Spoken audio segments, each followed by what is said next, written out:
DMs who run their own homebrew setting, tell us about your world.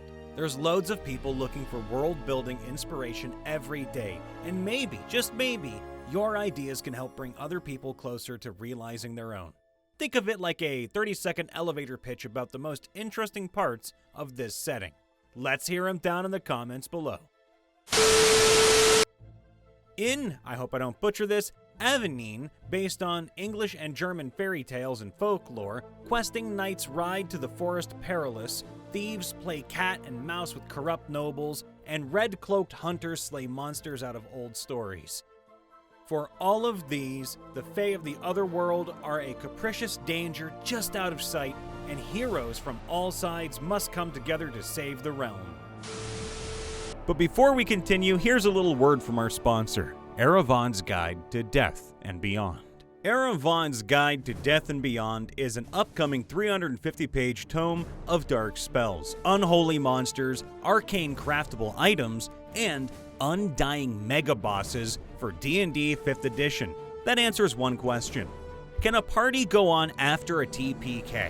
It's packed with plenty of new content and original mechanics like an undead crafting system, an undying ship that you can upgrade across your adventures, 8 new races, 10 mega bosses, and the profane lairs they dwell in, arcane familiars, dark subclasses, and everything you need to craft an accursed tale for your players to enjoy.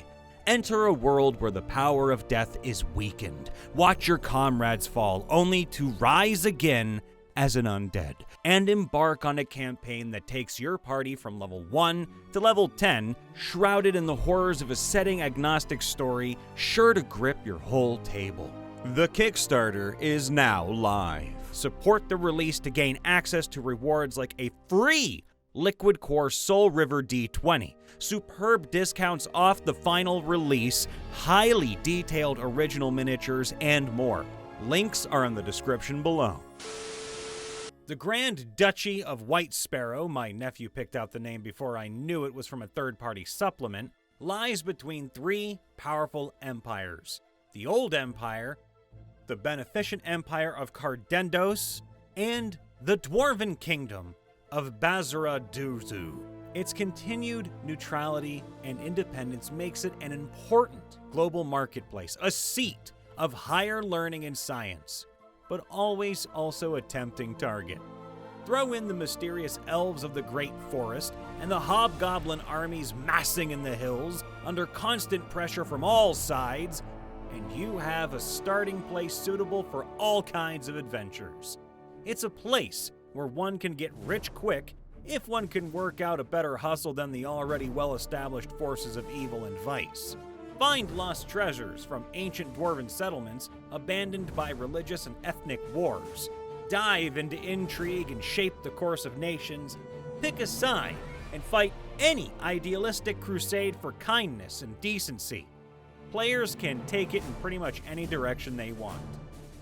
Technology level is roughly 18-something-ish, where some places are becoming recognizably modern, though the advances are usually arrived at by magic rather than industrial processes.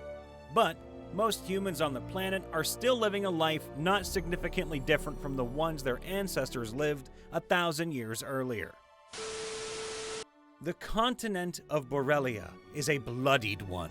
Over 100 years before the present day, demons flooded into the world through a planar portal and twisted Borrelia into a garden of madness and horror.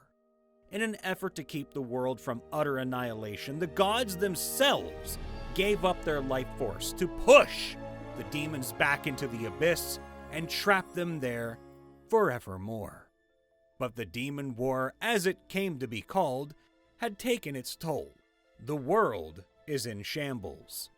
Now war rages throughout the nations of Borrelia, and 4 cruel sorcerers who attained immortality through their dark magic rule over the once great kingdom of Galoran. But they threaten more than just Galoran, for they yearn to ascend to godhood, as to bring all the world under their iron fists. Fenlintor is an area of untouched land that consists of 6 islands, each having its own aspects. The island of Fortitude is known for its powerful military force and their capital, Fort Hills. The island of Wizards is a magocracy through and through. The leader of the nation of wizards is a powerful lich named Van Korballen, who wishes to destroy the other islands, but mostly Fort Hills.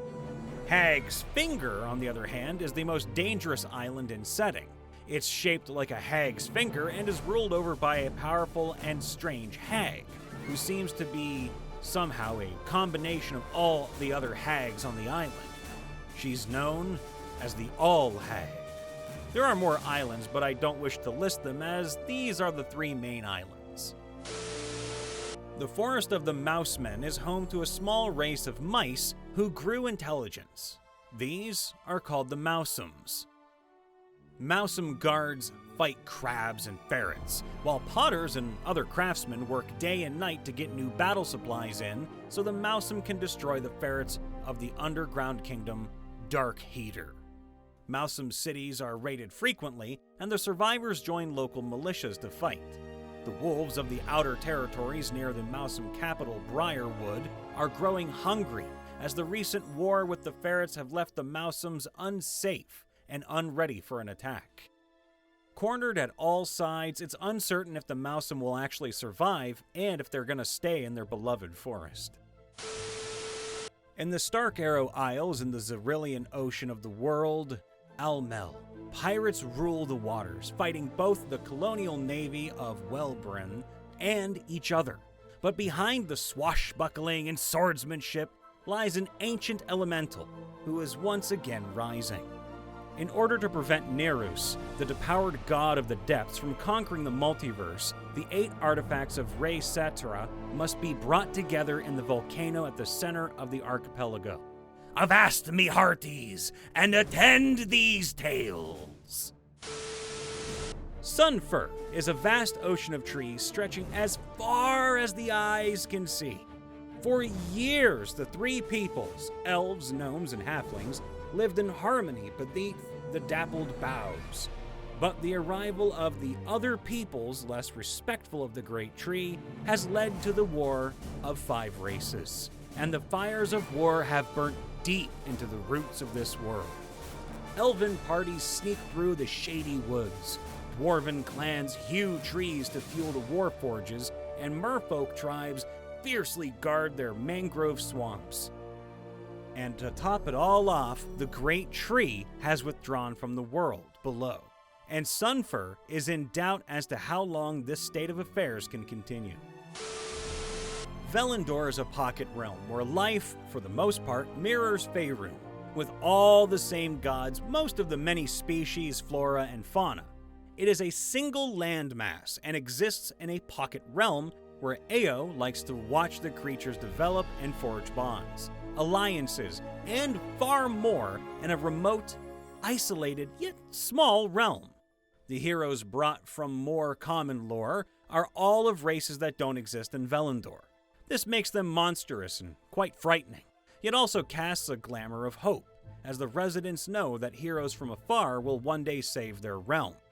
Or so speaks the ancient prophecy. This realm, Salvera, when I heard the myths about it, I chalked them up to wild fantasies and mad ravings. However, crash landing here and seeing it now with my own eyes, those grandiose tales don't do this place justice. Wilderness is teeming with terrifying monstrosities as if they were mere beasts. A continent littered with forged constructions that seemingly imitate the natural life around them.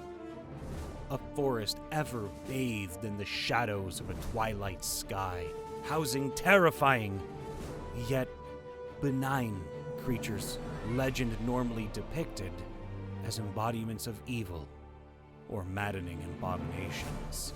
A massive city that spans miles nestled within a mountain range, controlled by a council of great worms and their queen, a dragon unlike any other. Areas touched by the magics of the elemental chaos, Feywild, Shadowfell, and many more planes are peppered throughout. titanic creatures that almost rival the ancient gods in power and awe, influencing and shaping the world around them from the shadows. Yet somehow the average mortal can still live a perfectly adequate life, never touching the influences of these strange phenomena and the godlike denizens. I could spend a lifetime here and feel that I've barely scratched the surface of this wondrous yet terrifying world. Welcome to the world that was lost. Haven is a world that once was whole and now is not. Many worlds have a tipping point, a place in time where those who would destroy it come to the fore and attempt to take and remake the world into what they wish it to be. On this world, that time has come and passed, and the heroes and protectors have lost, or at least not won.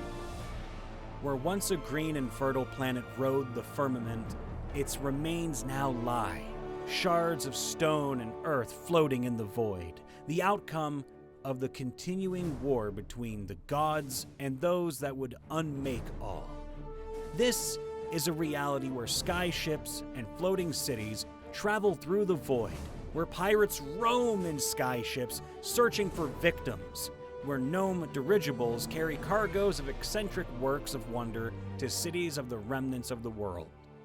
It's a place where tribes of barbarians ride flying steeds to battle dragon knights, where shoals of fish swim through seas of mist, and monstrous races sail stone fortresses to attack and pillage, where heroic crusaders spend their lives and the lives of their brethren traveling the remnants in search of artifacts of virulent power, and where elves reside on trees the size of moons that move through the void while hordes of demons fly ancient stone obelisks in search of prey.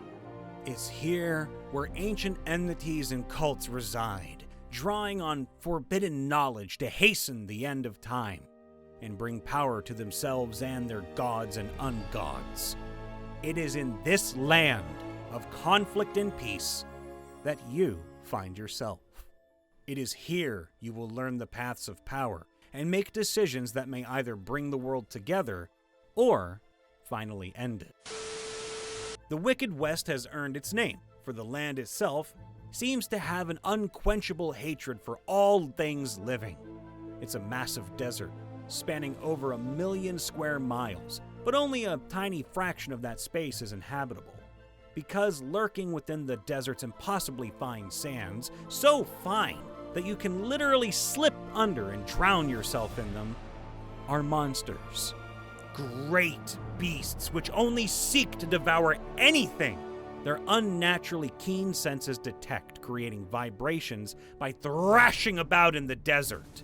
The mole-like sand dragons, capable of shattering your bones with their roar.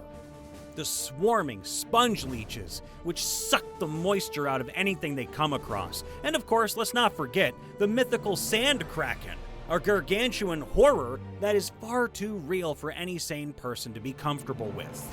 The only safe spots consist of the massive stone bones of ancient creatures, some humanoid, some bestial, which lay scattered around the desert for some unknown reason, like the gruesome aftermath of a titanic battlefield.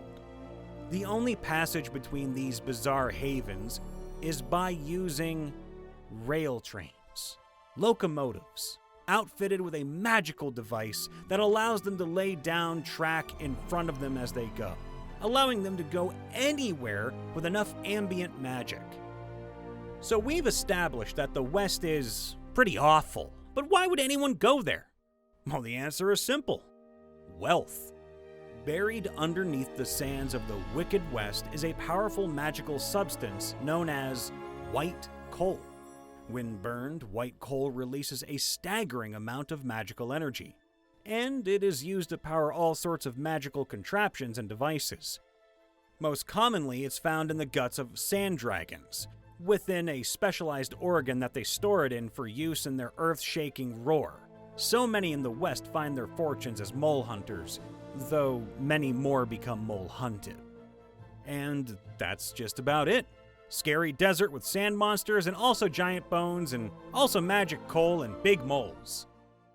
Hey everybody, Brian Von VA checking in after the vid. Make sure to leave a like, subscribe, ring that bell, and let us know down in the comments below. Just tell us a little bit about your homebrew world. Let us know all about it. Let us know a 30-second fever pitch or an elevator ride conversational piece. We love you all. See you next time. Bye for now.